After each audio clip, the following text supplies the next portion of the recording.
जय हिंद दोस्तों। मैं आप लोग के बीच फिर से हाजिर हूँ एक नई वीडियो के साथ। और इस वीडियो में आप लोग से चर्चा करेंगे B pharmacy, bachelor of pharmacy के बारे में। तो कुछ कमेंट्स मैंने पढ़ा था। बी फार्म एक बीएसपी फार्मेसी करके उनका एक कोर्स है। उन्होंने जब बी फार्म के ऊपर वीडियो बनाया था, बी फार्म और बीएससी नर्सिंग के कंपेयर में वीडियो बनाया था, तो उस पर कुछ कमेंट्स मुझे पढ़ने को मिला है जो मैं अभी पढ़ रहा था। जिसमें कि पढ़ने पढ़ने के लिए ये मिला मुझे। आप लोग स्क्रीन पे भी आप देख सकते हैं।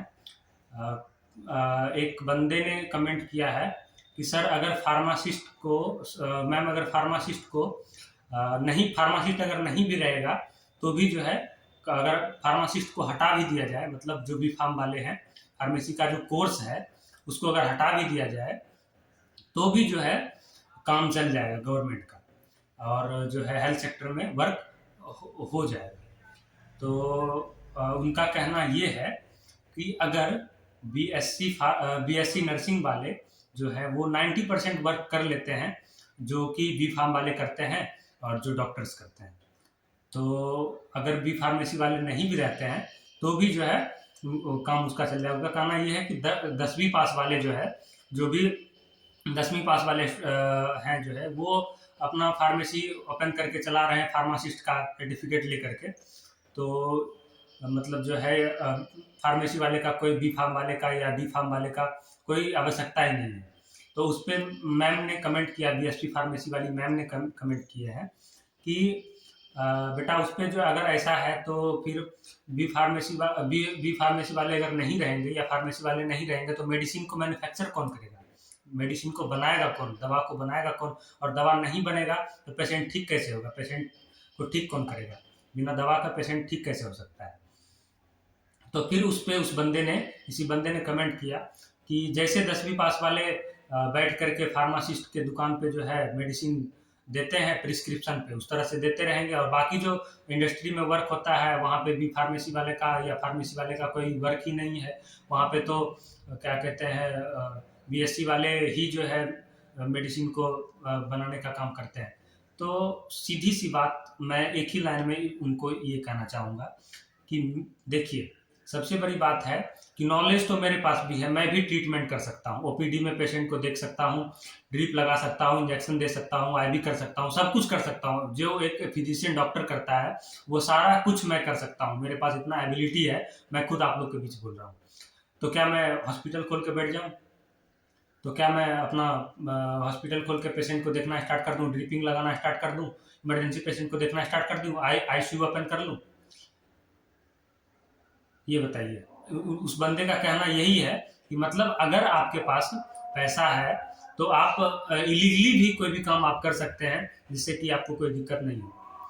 तो सबसे पहली बात तो मैं उसको ये बताना चाहूँगा कि दोस्त, नॉलेज जो है अलग चीज़ होता है। नॉलेज अगर आपके पास है तो नॉलेज तो अभी मान लीजिए कि गांव कस्बों में जाइए या कहीं भी जाइए, वहाँ पे तो जो बड़ी बड़ी बिल्डिंग होती है वो तो जनरल एक मिस्त्री जो होता है, राज मिस्त्री, वो उसी के द्वारा बना दिया जाता है। तो क्या वो इंजीनियर हो गया?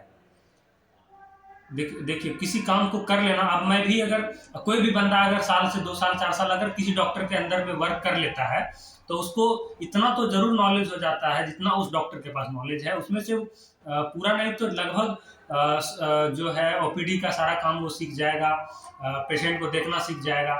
तो बहुत सारा काम उसको वो आ जाता है, जिसका मतलब वो डॉक्टर थोड़ी हो गया।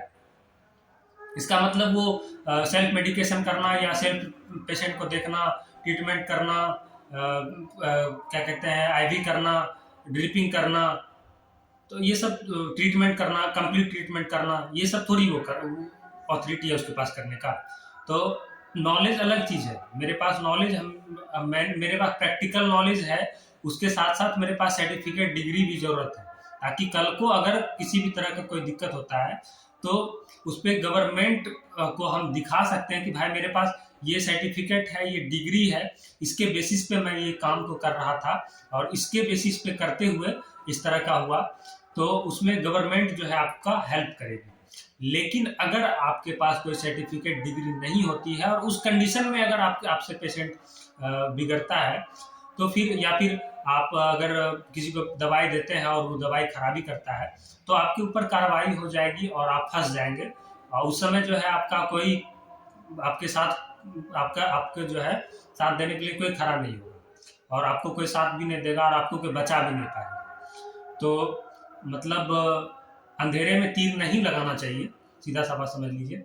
हर एक चीज का, हर एक सर्टिफिकेट का, हर एक डिग्री का, हर एक कोर्स का अपना अपना इम्पोर्टेंस है, उसको अपने जगह पे रहने देना चाहिए। ना कि आप उसको ये बोल सकते हैं, आप जैसे बीएससी नर्सिंग वाले हैं या नर्सिंग वाले स्टाफ है, उसको भी तो पूरा डॉक्टर का नॉलेज रहता है। डॉक्टर क्या करता है, मेडिसिन लिखता है, लेकिन वो जो मेडिसिन को देना है, जो केयर करना है, वो बहुत सारा काम तो डॉक्टर से ज्यादा काम तो बीएससी नर्सिंग वाले स्टाफ या नर्सिंग वाले स्टाफ ही कर लेते हैं। तो क्या वो डॉक्टर हो गए? ऐसा है क्या? तो इसीलिए दोस्तों, बी फार्मेसी का काम है, बी फार्म वाले का काम है कि मेडिसिन को मैन्युफैक्चर करना। आपके पास फार्मेसी है तो जो प्रिस्क्रिप्शन पे जो है आप मेडिसिन को देना। अब तो ऐसा है कि बी फार्मेसी जो कर लेते हैं, फार्मेसी वाले जो बी फार्म कर लेते हैं, 6 महीना या साल भर का प्रैक्टिस करने के बाद हॉस्पिटल में, डॉक्टर के अंदर में, आप जो है आप अपना एक फार्मा क्लिनिक ओपन कर सकते हैं, जो कि बिहार में और भी बहुत सारे स्टेट में लागू हो चुका है। बिहार में भी और भी बहुत सारे स्टेट में इसको जो है लागू कर दिया गया है, जहाँ पे कि आप अपना फार्मा क्लिनिक ओपन करके मेडिसिन जो आप बताएंगे उसका आप फीस ले सकते हैं। बाकी डॉक्टर के एब्सेंट में जो आप कुछ मेडिसिन को आप जो है पेशेंट को दे सकते हैं, मेडिसिन आप प्रिस्क्राइब कर सकते हैं, तो उसका भी आप फीस ले सकते हैं। मतलब फार्मेसी वाले के पास इतना नॉलेज होता है, जब वो मेडिसिन मैन्युफैक्चर करता है, जब वो पेशेंट को डोज बताता है, जब फार्मेसी वाले पेशेंट को दवाई निकाल के दवाई देने का काम करते हैं, तो उसके पास नॉलेज इतना होता है कि वो जो है किसी भी बीमारी को ट्रीट कर सके। तो ट्रीट करने का मतलब ये नहीं कि वो इंजेक्शन लगा दे, ड्रिपिंग कर दे, मतलब मेडिसिन, कुछ ऐसा मेडिसिन जो कि वो इमरजेंसी में दे सकते हैं, क्या कहते हैं, डॉक्टर के एब्सेंट में जो है थोड़ा बहुत ये कर सकते हैं। तो गवर्नमेंट ने इस चीज़ को समझा, गवर्नमेंट ने इस चीज़ को समझा, इस नीड को समझा, इस ज़रूरत को समझा, क्योंकि भारत एक ऐसा कंट्री है जिसका पॉपुलेशन वर्ल्ड में सेकेंड नंबर पे आता है। दूसरे नंबर पे चाइना के बाद जो है भारत का पॉपुलेशन सबसे ज़्यादा है। और यहाँ पे जो है चिकित्सा व्यवस्था जो है बहुत ही ज़्यादा कमज़ोर के साथ साथ बहुत ही आप बहुत सारे ऐसे ऐसे गांव कस्बा है जहाँ पे कि डॉक्टर्स अवेलेबल नहीं रहते हैं। अब मैं अपना ही बात करता हूँ, जहाँ मैं रहता हूँ वहाँ पे 30-35 किलोमीटर दूर जाने के बाद, 20 किलोमीटर दूर जाने के बाद ही आपको एमबीबीएस डॉक्टर, हॉस्पिटल, क्लिनिक आपको मिलेगा। तो इस तरह का जो रेगुलेशंस गवर्नमेंट के द्वारा लाया गया है, इसका मतलब ये है कि अगर बी फार्म कर लेते हैं आप, और अगर आप 1 साल 6 महीने का आपके पास प्रैक्टिस है हॉस्पिटल डॉक्टर के अंदर, तो आप कहीं भी गांव कस्बों में अपना फार्मा क्लिनिक खोल के आप जो है फर्स्ट एड का ट्रीटमेंट जो होता है वो आप कर सकते हैं, मेडिसिन से आप दे सकते हैं। बुखार, खांसी, सर्दी का जो है आप ट्रीटमेंट कर सकते हैं, दे सकते हैं दवा, तो इसका आपको अथॉरिटी हो जाता है। तो इससे क्या है कि इससे बहुत ही ज़्यादा जो है फायदा हो जाएगा हेल्थ सेक्टर में। बहुत ही ज़्यादा जो डॉक्टर्स की कमी है, और बहुत ही ज़्यादा जो पेशेंट को मतलब अशिक्षित डॉक्टर्स हैं, जो कि अनएजुकेटेड डॉक्टर्स हैं, अनएजुकेटेड प्रैक्टिशनर्स हैं, जो कि गांव कस्बों में प्रैक्टिस करते हैं, जो कि जिनको कि उतना समझ नहीं होता मेडिसिन के बारे में, उससे जो ट्रीटमेंट करवाते हैं, उससे ज़्यादा बेटर रहेगा कि बी फार्म वाले ट्रीटमेंट करें। तो कई गुना ज़्यादा बढ़िया रहेगा, क्योंकि बी फार्म वाले तो मेडिसिन के बारे में उनको कंप्लीट नॉलेज है, वो पढ़े हैं, वो जानते हैं उस मेडिसिन को जो है उसका साइड इफेक्ट को, डोज को, सारे सब कुछ को वो अच्छे तरीके से जानते हैं। तो वो ट्रीटमेंट मेडिसिन से पेशेंट का कर सकते हैं। तो इस चीज को गवर्नमेंट ने समझा कि जो अनएजुकेटेड है उससे तो बढ़िया है कि बी फार्म वाले जो है फर्स्ट एड करे, ट्रीटमेंट करे। तो इसको सोचते हुए गवर्नमेंट ने एक बहुत ही अच्छा निर्णय लिया है। बिहार में तो इधर ही 10 दिन पहले इसको जो है किया गया है। बिहार का कोई मुकेश कुमार नाम का फार्मासिस्ट था, जो कि बिहार का ही था, और वो जो है आपको हाई कोर्ट में फार्मेसी के फार्मा क्लिनिक का जो है एक अर्जी लेकर के गया था। बट जो हाई कोर्ट जो है वो मतलब इसको एक्सेप्ट नहीं किए, कुछ नहीं बताया इसके बारे में, या जो है कोई एक्शन नहीं लिए इसके बारे में, तो वो जो है वो बंदा जो है सुप्रीम कोर्ट पहुंचा, और वहां पे जो है अपना राय को रखने के बाद, अपना विचार को रखने के बाद, सुप्रीम कोर्ट ने बिहार का जो हाई कोर्ट है उसको आदेश दे दिया कि यहाँ पे फार्मेसी प्रैक्टिस जो है, मतलब फार्मा क्लिनिक का जो है अथॉरिटी फार्मेसी वाले को, बी फार्म वाले, प्रैक्टिस वाले को दे सकते हैं। तो इसको लागू किया गया है बिहार में, जिसके वजह से क्या होगा कि अब बी फार्म वाले जो भी स्टूडेंट करेंगे बी फार्म कोर्स को, उसको जो है ओपीडी का भी कुछ नॉलेज दिया जाएगा, जिसमें कि उसको नॉलेज मिलेगा और वो पेशेंट को भी कुछ हद तक देख सकेंगे। गांव कस्बों में जहां जहां पे दूर दूर तक डॉक्टर्स नहीं है, वहां पे अनएजुकेटेड, बिना पढ़े लिखे डॉक्टर्स जो प्रैक्टिस करते हैं, उससे अच्छा ट्रीटमेंट जो है बी फार्म वाले दे सकेंगे। तो ये गवर्नमेंट का एक सराहनीय और बहुत ही अच्छा निर्णय रहा है, और आने वाले कुछ ही समय में ऑल ओवर इंडिया में इसको पारित कर दिया जाएगा, और इससे फार्मेसी का जो आने वाला समय में जो फार्मेसी का जो फ्यूचर है वो और भी ज़्यादा बढ़िया होगा, और भी बच्चे जो है इसमें मन लगा के पढ़ेंगे, और भी जो बी फार्मेसी कर रहे हैं इसके प्रति जो उनका रुचि बढ़ेगा, क्योंकि इसमें अपॉर्चुनिटी और भी ज़्यादा बढ़ रहा है। जैसे कि फार्मा क्लिनिक का हो गया, इंडस्ट्री में जहाँ मेडिसिन बनता है वहाँ पे आप वर्क कर सकते हैं। तीसरा चीज़, आप हॉस्पिटल में जो है आप फार्मासिस्ट का वर्क कर सकते हैं। उसके बाद भी और भी बहुत सारा चीज़ है जो कि आपको फ़ायदा मिलेगा जो है बी फार्म वाले को।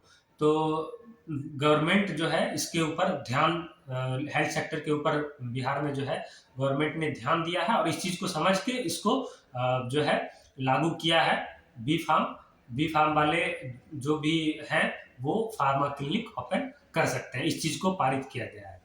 तो बी फार्मेसी एक अच्छा सा कोर्स है, अच्छा, बहुत ही अच्छा जो है, आने वाले समय में और भी अच्छा ये उभर के और ज़्यादा सामने आएगा, बशर्ते जो भी बी फार्म वाले स्टूडेंट है वो मन लगा के पढ़ेंगे, और जो है उनको भी ओपीडी का नॉलेज कुछ देना चाहिए, जिससे कि वो ट्रीटमेंट अच्छे से कर सकेंगे, जो है अच्छे से, मतलब गांव कस्बों में जो है फर्स्ट एड का ट्रीटमेंट कर सकेंगे, जिसके वजह से पेशेंट को परेशानी कम होगा। और बाकी जो डॉक्टर्स हैं, जो प्रैक्टिशनर्स हैं, अब जैसे कोई भी प्रैक्टिस कर रहा है, तो अगर कोई भी प्रैक्टिशनर है, प्रैक्टिस कर रहा है, वो 10वीं पास हो या 10वीं फेल हो, उससे मतलब नहीं है, लेकिन उसके पास नॉलेज है, वो किसी डॉक्टर के अंदर रहा, उसके पास नॉलेज आ गया, तो वो क्या, डॉक्टर हॉस्पिटल खोल के, आईसीयू खोल करके बैठ जाएगा, वो प्रैक्टिस कर सकता है? ऐसा थोड़ी हो सकता है। आपके पास सर्टिफिकेट, डिग्री होना जरूरी है। डिग्री सर्टिफिकेट का मतलब हो जाता है कि आपने उसको पढ़ा है, आपको उसके बारे में नॉलेज है, तो आप लीगली उस वर्क को कर रहे हैं। पीठ पीछे, कमरे के पीछे, दरवाजे के पीछे तो बहुत कुछ होता है, दरवाजे के पीछे बहुत कुछ होता है, हर सिर्फ मेडिकल फील्ड में ही नहीं, बहुत सारे फील्ड में, चाहे आप किसी फील्ड में चले जाएं, बहुत सारे वर्क जो है दरवाजे के पीछे होता है, तो वो आपके लिए सिक्योर नहीं ना है, सबसे बड़ी बात है। तो कृपया करके इस तरह का सोच अगर आपके पास है तो आप अपने सोच को बदलें, क्योंकि चलिए ठीक है, आज से कुछ समय पहले इस तरह का होता था कि अभी भी हो सकता है, होता है, और हाँ होता भी है कि 10वीं वाले जो है फार्मासिस्ट का वर्क करते हैं, होता है, लेकिन गवर्नमेंट ने उसको बैन किया है कि अगर आपके पास फार्मासिस्ट का डिग्री है तब ही जाकर के आप अपना फार्मेसी ओपन कर सकते हैं, अन्यथा आप दूसरे के सर्टिफिकेट, डिग्री पे आप काम नहीं कर सकते हैं। तो आखिरकार गवर्नमेंट ने इसके ऊपर एक्शन लिया। कल को अगर आप 10वीं आपने जैसे बहकाने का प्रयास किया है कि बी फार्मा बढ़िया नहीं है, आप नहीं करें, उससे बढ़िया है कि और कुछ कर ले, बीएससी नर्सिंग कर ले, तो बी फार्मेसी का जो अपना रोल है वो ना तो बीएससी नर्सिंग वाला निभा सकता है, ना एमबीबीएस वाला निभा सकता है, ना बीएमएस वाला निभा सकता है, ना कोई भी, मतलब जो उसका रोल है वो अदर कोई भी निभा नहीं सकता है, उसको फुलफिल नहीं कर सकता है। सबका अपना अपना एक इम्पोर्टेंस है, सबका अपना अपना एक जरूरत है, तो इस चीज को आपको समझना पड़ेगा। अंधेरे में तीर मारने से अच्छा है कि आप पहले समझें किसी चीज को, उसके बाद उसके बारे में आप बताने का प्रयास करें। मेरे पास प्रैक्टिस है, मेरे पास नॉलेज है, तो मैं हॉस्पिटल नहीं खोल सकता हूँ, मेरे पास अथॉरिटी नहीं है। अगर मैंने खोल लिया, जिस दिन मेरे ऊपर कार्रवाई होगी मैं अंदर चला जाऊंगा, मेरे ऊपर कार्रवाई हो जाएगी, मैं परेशान हो जाऊंगा। तो इस तरह के जो है, इस तरह से किसी को बरगलाने का प्रयास नहीं करना चाहिए, क्योंकि गवर्नमेंट इतनी बेवकूफ नहीं होती है जो कि किसी चीज को अगर वो पारित कर रहा है, किसी चीज को बढ़ावा दे रहा है, तो उसके पीछे बहुत सारा रीजन होता है। अब जैसे पिछले ही 1-2 साल पहले जो है BAMS वाले को, bachelor of Ayurvedic medicine and surgery वाले को जो है एलोपैथ मेडिसिन देने की छूट और सर्जरी करने की छूट दी गई, जिसके वजह से बहुत सारे हंगामे भी हुए। MBBS वाले डॉक्टर्स धरना पे भी बैठे, बट गवर्नमेंट ने इस चीज को समझा कि आयुर्वेद जो है हम लोग का, भारत का जो है अपना चिकित्सा पद्धति है, इसको बढ़ावा देना बहुत ज्यादा जरूरत है, नहीं तो आने वाले समय में आयुर्वेद विलुप्त हो जाएगा। जिसके वजह से क्या होगा, एलोपैथ मेडिसिन ऐसा मेडिसिन होता है जो कि कोई भी बड़ी बीमारी को वो जड़ से ठीक नहीं कर सकता, उसको मिटा नहीं सकता है। अब मान लीजिए आप कोरोना के टाइम, कोविड के टाइम में ले लीजिए, वहां पे इम्यूनिटी बूस्ट करने का जो है एक मेडिसिन आया था बहुत सारा, जिसमें कि हर्बल इंग्रेडिएंट्स ही मिली हुई थी, आयुर्वेदिक मेडिसिन ही उसमें काम कर रही थी, काढ़ा ही लोग यूज कर रहे थे, काढ़ा जो बना करके पीते हैं, सिंचोना का प्लांट जो होता है उसका काढ़ा ही बना करके लोग पी रहे थे। तो अपना अपना सबका इंपॉर्टेंस है। अगर सरकार कोई निर्णय लेती है तो उसके पीछे जो है बहुत बड़ा रीजन होता है, वो सोच समझ के ही अपना राय को रखते हैं। तो सरकार के का किसी भी निर्णय के को जो है नकारने से पहले लोग को 100 बार सोचना चाहिए, फिर जो है बोलना चाहिए। करने का तो लोग बहुत कुछ कर सकता है, जिसके पास डिग्री नहीं है वो भी बहुत कुछ कर सकता है, कर रहा है, तो इसका मतलब ये नहीं है कि वो उस कार्य के लिए एलिजिबल है, वो कार्य में वो मतलब जो है ऑथराइज्ड है। तो बस इस चीज को समझना है। तो कृपया इस तरह का टिप्पणी किसी के भी विपक्ष में नहीं होना चाहिए। सबका अपना अपना एक इम्पोर्टेंस है। उम्मीद करते हैं आप लोगों को ये वीडियो अच्छा लगा हो, नॉलेजफुल हो। तो अगर ये वीडियो आप लोग को अच्छा लगा तो जरूर से लाइक कर दीजिएगा, चैनल को सब्सक्राइब कर लीजिएगा, इस वीडियो को ज़्यादा से ज़्यादा शेयर कर दीजिएगा, ताकि इस तरह का वीडियो मैं आप लोग के बीच हमेशा लाता रहूँ। तब तक के लिए जय हिंद, जय भारत। फिर मिलते हैं आप लोगों से नेक्स्ट वीडियो में।